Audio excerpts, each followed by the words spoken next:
Good morning. Welcome to the Legacy of Daniel podcast. Out on my morning walk. Have the day off today. Enjoying the sunrise on this cold. It's about 35 degrees this morning, but skies are clear, and I'm making my way to the park where I'm going to partake in a bit of a ritual, a ceremonial video. I'm gonna have two videos for the YouTube channel, the one I'm currently creating, speaking into, and the one I'm going to create for my Walking with Destiny YouTube series. I have a lot of mini YouTube series that are quite fun and creative, and I, as often as I can, make my way to the American flag here at a local park. There's a bit of a memorial, and I just like to do my part in making sure the origin story of America is always being honored. It is always being nurtured in a way, sometimes re-nurtured, remembered, so that it's never washed away. It's never put under a bushel. We don't want our history to be in the shadow of something else. That would be a real danger to us as a people, our history, and we don't want that. Our history is living, and it needs to remain living so that it can be participatory, it can be inclusive, and it can continue to live on and lead us to greater heights of exceptionalism, where we can better understand freedom, equality, and how we could incorporate our rights that we've been so nobly chiseling into our daily lives ever since we first began writing them on paper. Even before the founding of this nation, we had ideas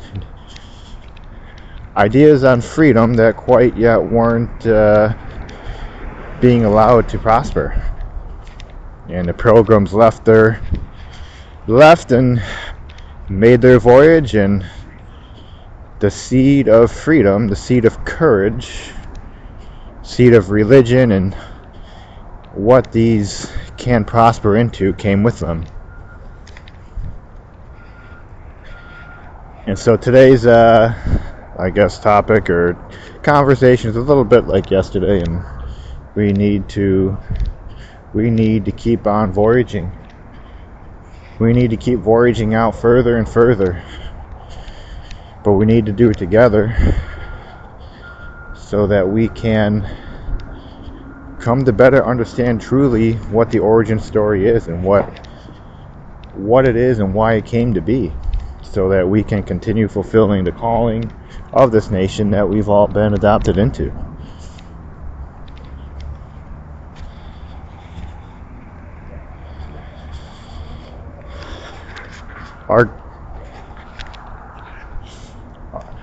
Our country is great, it's mighty, but its greatness and mightiness is steeped in the depth of humility. And from this depth of humility, we come to know something that many other countries just seem to continue just kind of walking around the edge of this perimeter of knowing, this perimeter of greatness. And we Americans seem to just like to just dive straight in without really quite fully understanding the consequences. But that is where we discover the grace of Almighty, and the Almighty that this nation has been slowly coming to know. And our God is living, and so if it is living, then it is something that we must honor, and we honor through our great legacy. We honor through fulfilling our calling. We honor We honor through our honoring one another and taking part in this great story that we're all writing, has been being written before the founding of this nation, and we need to now step forward with a society that can provide more opportunities for all to participate in writing their story and taking part in the story that is being written of this nation by us and the great and almighty God that this nation is under, and that we are honoring through the writing of our written story.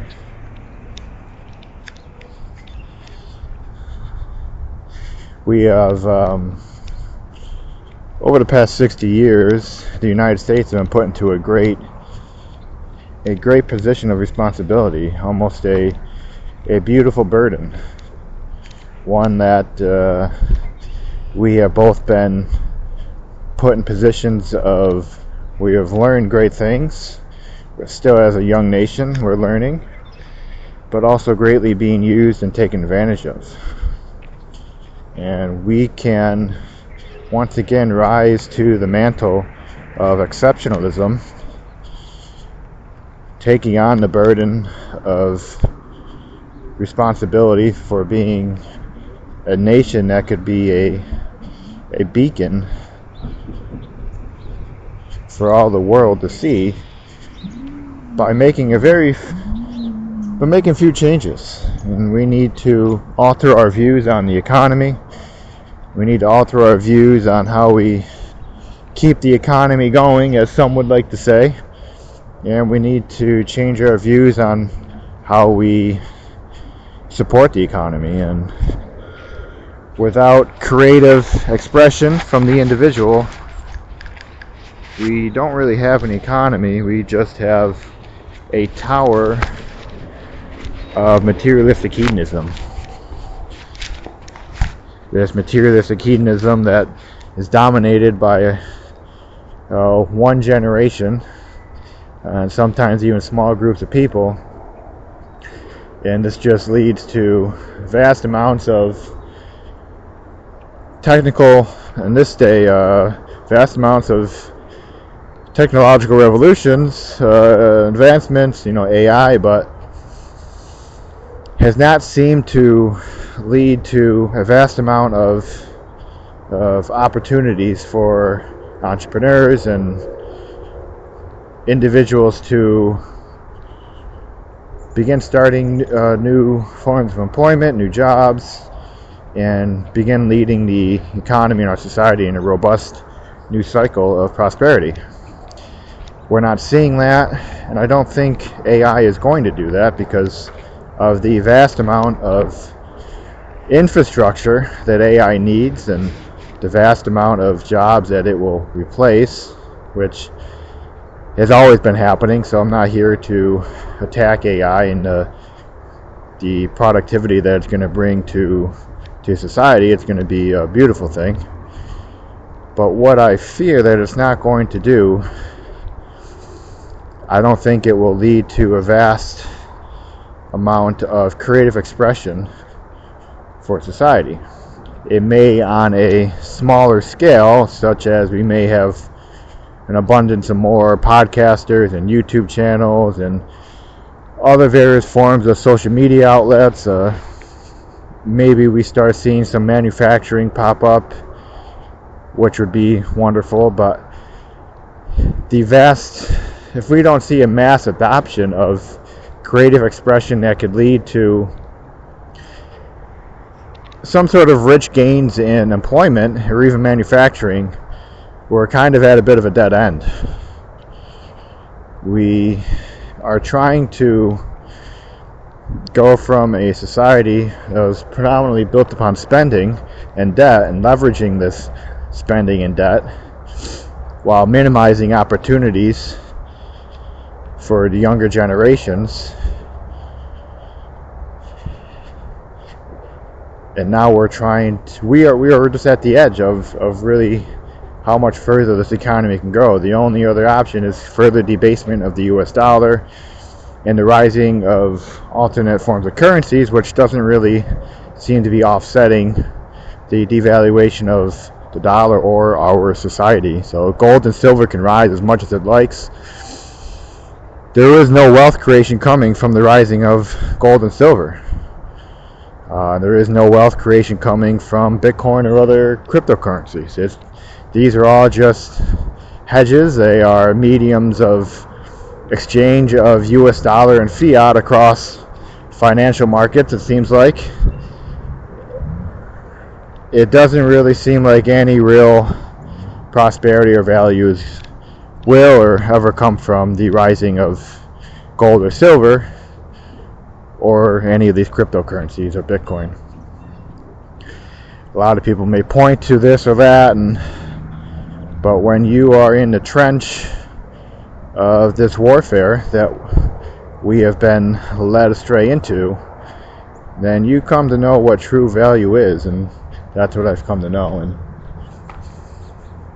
we either embrace the origin story of these great United States, these 50 United States, our great nation, a beautiful flag, our rich history, or we can embrace a useless economy that's just built upon spending and artificially high wages and pensions that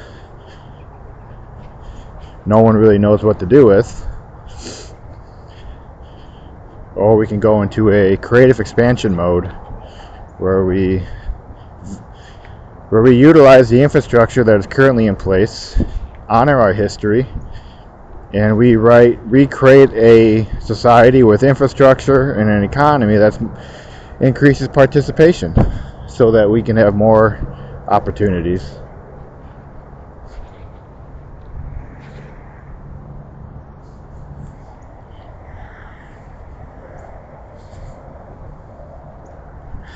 Alrighty, I've made my way to our beautiful flag and the memorial site where we honor those who have fought for this great nation and our great freedoms, and we need to nobly take up our fight once again. Take up our fight for our origin story, a new origin story where we honor our past, we honor those who have brought this structure of freedoms, the structure of governance to us, that we must now continue to honor and fulfill so that it can be preserved for future generations. Our history is living, and we must keep it that way. We must not allow it to be put into the shadow of a larger building that's just going to be used to host parties and foreign dignitaries, which may be a wonderful and right thing to do, but not at the expense of us as a people, not at the expense of the White House and the humility and the honor, the legacy, the rich history of it. This is about something that we must truly protect, and that is our origin story.